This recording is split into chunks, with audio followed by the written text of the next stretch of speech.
Kembali lagi di Cahaya Hati Indonesia, Masya Allah.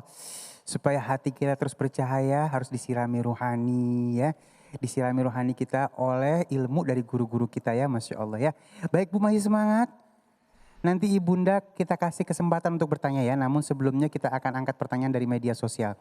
Baik, untuk pertama mohon kesediaannya guruku yang dimuliakan Allah Subhanahu wa taala, Al Ustadz Hilman Fauzi. Ini dari Mulyana. Makasih ya Mulyana ya. Assalamualaikum. Waalaikumsalam warahmatullahi wabarakatuh. Ini pertanyaannya, bagaimana mengampuni orang yang menyakiti kita secara terus menerus? Kesel banget kayaknya di guru. Silakan guru. Iya baik, bagus sekali pertanyaannya ya. Kang Rasid mohon izin. Ya. Baik pemirsa Cahaya Hati Indonesia iNews TV yang dirahmati Allah. Di antara sikap terbaik ketika diri kita disakiti adalah memaafkan. Ya. Memaafkan itu menyembuhkan, memaafkan itu menguatkan. Bedakan antara memaafkan dengan melupakan. Karena bisa jadi berbeda. Betul apa betul? Ya. Memaafkan itu bukan berarti melupakan. Karena melupakan sesuatu perkara yang berat untuk bisa kita hilangkan. Tapi memaafkan membersihkan hati agar tidak ada kebencian di hati kita kepada orang yang menyakiti kita. Maka kalau ada yang menyakiti kita sikapnya 3 kalau mau naik level lagi. 1, maafkan. 2, doakan. 3, ikhlaskan. Coba ulangi. 1 apa? Maafkan. 2, doakan. 3, ikhlaskan. Maafkan kesalahannya. Doakan yang terbaik untuk dirinya. Dan kita serahkan kepada Allah. Apa yang terbaik dari sakit hati yang kita rasakan.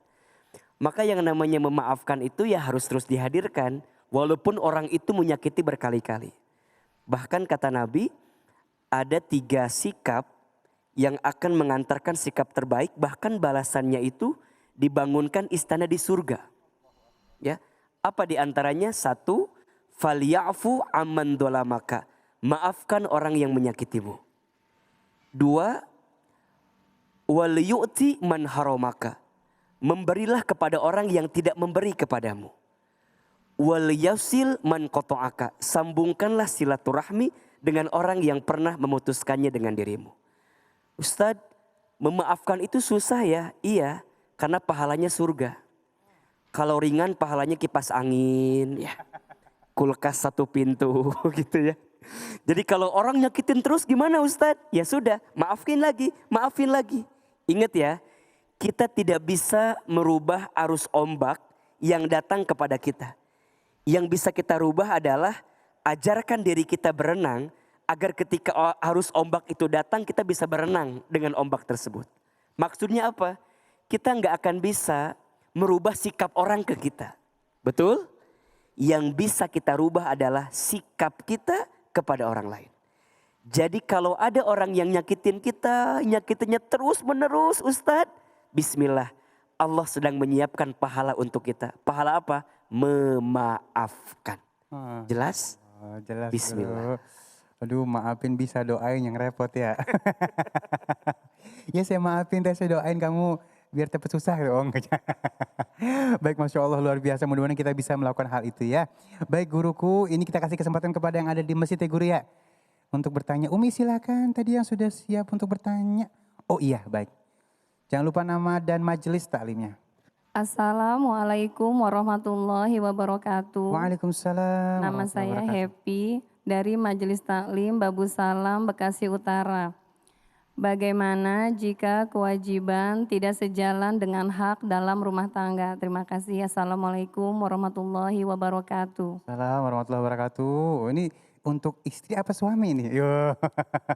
Mungkin keduanya kali guru ya. Iya. Baik, silakan guru. Jadi pertanyaannya, bagaimana kalau kewajiban sudah kita tunaikan begitu ya, tapi hak tidak kita terima? Mungkin begitu kali Mas Ali ya pertanyaannya. Iya. Iya. Begini, tadi di tausiah awal saya sampaikan bahwa rumah tangga atau cinta di rumah tangga itu bukan menuntut tapi menuntun. Iya. Tugas kita adalah memberikan yang terbaik sebagai kewajiban kita. Apapun yang kita terima itu sebagai konsekuensi yang harus kita terima berarti kan. Maka yang pertama apa sikapnya? Terima dulu. Kalau boleh jadi hak kita kita tidak terpenuhi gitu dari kewajiban yang sudah kita tunaikan. Contoh misalnya, ini contoh ya. Ibu pengen punya suami yang soleh apa enggak? Banget pengen. Mau? Mau. Mau aja mau banget. Mau banget. Cius. Cius. Mie apa? Mie dok-dok. Oke. Sekarang kalau kita pengen punya suami yang soleh nih ya. Maka jawabannya kita harus belajar jadi istri yang apa dulu? Soleh. Yang soleha gitu kan. Nah kita mikir begini, Ustadz, kalau saya sudah soleha, saya pengen dong punya suami juga yang soleh, begitu ya? Iya. Nah tapi ternyata kondisinya enggak seperti itu. Nah apa sikap terbaik kita? Sikap terbaik kita terima, boleh jadi ini adalah ujian yang Allah berikan kepada kita agar Allah memberikan kesabaran kepada kita. Ya, apa pahalanya? Pahala sabar. Ya, ibu terima keadaannya, sabar menghadapinya. Kemudian yang kedua bagaimana? Komunikasi. Di rumah tangga itu harus banyak ngobrol, harus banyak komunikasi. Dan ini salah satu persoalan kita hari ini Mas Ali. Badannya dekat tapi hatinya jauh. Karena masing-masing megang handphone. Masing-masing ngobrolnya sama yang jauh gitu ya.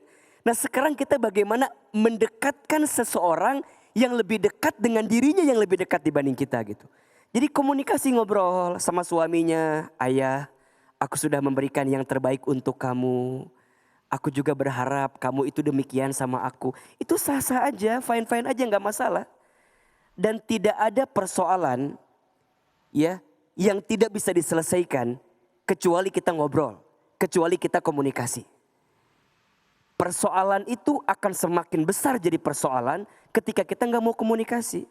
Maka silakan ngobrol, bertabayun, barangkali ya kita merasa sudah memberikan yang terbaik. Pasangan kita belum memberikan yang terbaik. Mungkin caranya beda gitu.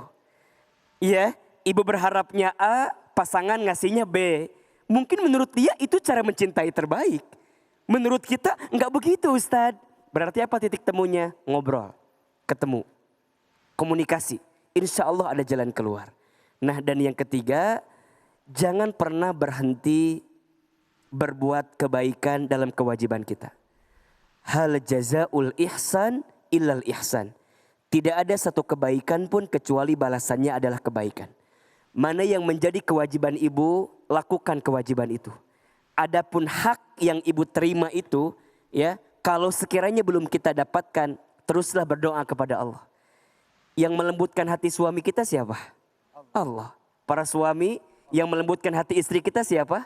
Allah. Betul? Kadang seberapa kuat dan hebat kita menuntut pada pasangan kita, kadang-kadang suka mental kan? Jadi gimana cara terbaiknya? Ad-du'a'u silahul mu'min. Doa itu adalah senjatanya orang beriman.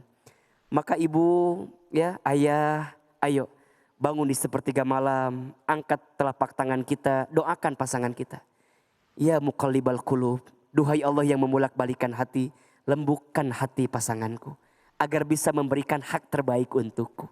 Jika sudah dipasrahkan ke Allah, diserahkan ke Allah, maka apapun yang terjadi, kita akan menghadirkan kebaikan dan perbaikan. Kebaikan dan perbaikan. Ingat, kewajiban harus kita lakukan, adapun hak jika belum bisa kita terima, boleh jadi ada ujian kesabaran yang sedang Allah berikan kepada kita. Tapi gak boleh diam. Udah, Ustadz, udah aku mah gini aja. Nunggu begini aja. Enggak dong. Ikhtiar, komunikasi, usaha. Apapun hasilnya kita serahkan kepada Allah. Jelas kira-kira? Wallahu a'lam bishawab. Masya Allah, terima kasih guruku ilmunya. Dan kita masuk ke dalam pertanyaan dari media sosial lagi ya, bentar ya. Nah baik, ini dia untuk kesediaannya guruku yang dimuliakan Allah Subhanahu wa taala Kang Rashid. Ini pertanyaan dari @Juju Surtiah. Terima kasih ya, Neng kayak ya, Neng Juju ya. Assalamualaikum, waalaikumsalam. Apakah menjadi diri sendiri tapi dimusuhi atau disukai tetapi memakai topeng? Aduh bingung nih pertanyaannya ya. Apakah menjadi diri sendiri tapi dimusuhi atau disukai tetapi memakai topeng? Eh, Ini pertanyaan seperti mungkin maksudnya kalau misalnya jadi diri sendiri tapi disukai, tapi kalau pakai topeng malah disukai gitu kali ya. Ya, Nah mungkin seperti itu kali mungkin ya Guru. topengnya berupa kebohongan. gitu ya. Kebohongan. Jadi kalau dibohongi lebih seneng gitu Baik. mungkin ya. Silakan Guru. Terima kasih Bang Ali dan pemirsa Cahaya Hati. Saya ingat ada satu kalimat, just the way you are. Gitu. Jadilah dirimu sendiri. Jangan kalau tampil sebagai laki-laki, tampillah laki-laki. Kalau tampil sebagai perempuan, tampil sebagai perempuan. Jangan pakai topeng gitu ya. Jadi ketika pakai topeng banyak disukai, dicintai. Pas menampakkan keasliannya, kok banyak yang membenci gitu ya. Nah ini punten sekali lagi just the way you are. Jadilah dirimu sendiri. Saya teringat dengan ungkapan Sayyidina Ali karamallahu wajhah. Beliau menyampaikan kepada para pemuda, laisal fata man yakulu kana abi, walakinnal fata man yakulu ha anada. Bukan seorang pemuda hebat, bukan seorang pujangga hebat, kalau yang mengatakan ini adalah bapakku, inilah punyanya nenekku, ini punya kakekku. Dia bangga dengan orang lain. Itu namanya topeng. Kata Sayyidina Ali, itu bukan pemuda hebat. Kata beliau, lantas Kang Rasid, apa yang jadi pemuda hebat? Walakinnal fata man yakulu ha anada. Tetapi yang disebut dengan pemuda hebat, yang tidak pakai topeng gitu, adalah inilah aku yang sebenarnya. Kalau toh tadi pertanyaannya Bang Ali, bahwa kalau menampakkan keasliannya banyak yang membenci, berarti ubah dirimu, ubah. Jangan pakai topeng sehingga dicintai, berarti engkau membohong kepada dirimu sendiri. Nah sekarang lagi musim flexing, tampil di sosial media, tampil di TikTok, padahal tidak asli itu. Fotogendik gitu ya, pakai mobil-mobil mewah, ternyata mobil orang lain gitu ya. Foto, ternyata ada pemiliknya di dalam mobil itu ya. Nah itu teh membohongi dirimu sendiri eta teh. Nah sekarang lagi maceh, lagi musim di sosial media. Dia menampilkan bukan yang aslinya. Dia menampilkan bukan yang aslinya. Itu dia membohongi diri sendiri. Supaya mungkin dipinang oleh pemuda ganteng, pemuda kaya. Seperti di negara tetangga sebelah, China. Handphone disewa, ruangan disewa, baju sewa, kamera sewa. Supaya bagus dalam video dan foto. Dia teh topeng itu teh. Banyak followernya kan, banyak yang itunya. Tapi enggak asli itu teh. Nah punten, dia sedang membohongi dirinya sendiri. Dan ke publik juga dia bohong. Maka punten, jadilah just the way you are. Jadilah dirimu sendiri. Maka upgrade kemampuan dirimu.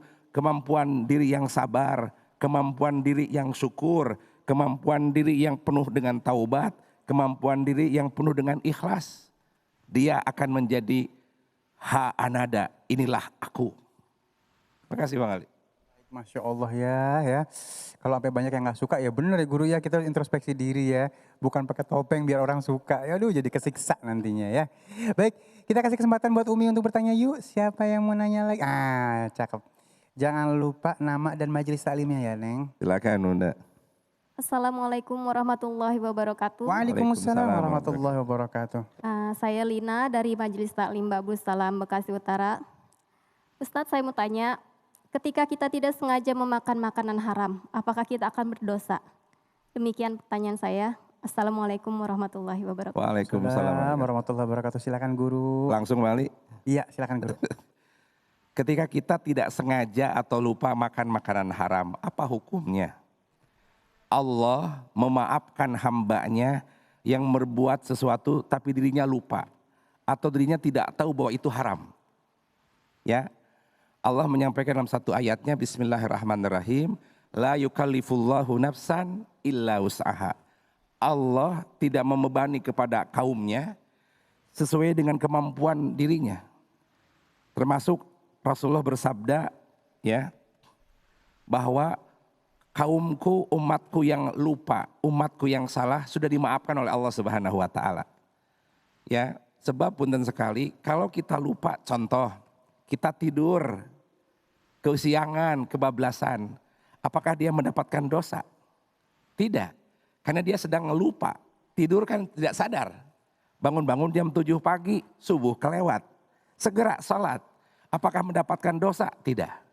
Makan lahap. Pasti kasih tahu, mah tahu nggak? Itu teh babi, astagfirullahaladzim. Mau dimuntahin juga nggak bisa gitu ya. Allah memaafkan itu. Allahu Ghafurur Rahim. Allah Maha Pemaaf. Tapi beda kalau disengaja. Dia lupa padahal dia tahu itu teh babi gitu ya. Itu dosa. Jadi hukumnya Kang Rasid, punten, kalau kita makan makanan yang haram, namun kita tidak tahu itu haram, Allah maafkan.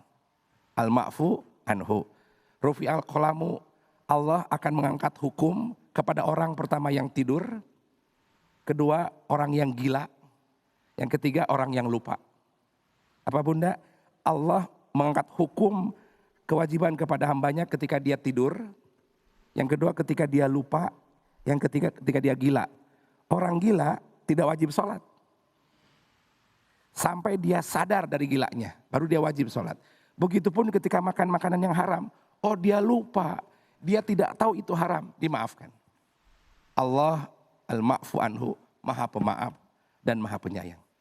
Ya Allah, baik. Terima kasih guruku ilmunya dan pemirsa di rumah. Sesaat lagi kita akan belajar ngaji, memperbaiki bacaan Al-Quran kita bersama guru kita yang dimuliakan Allah Subhanahu Wa Taala, Ustadz Munawir Ngacir. Siapkan Al-Qurannya ya, jangan kemana-mana, tetap bersama kami di Cahaya Hati Indonesia.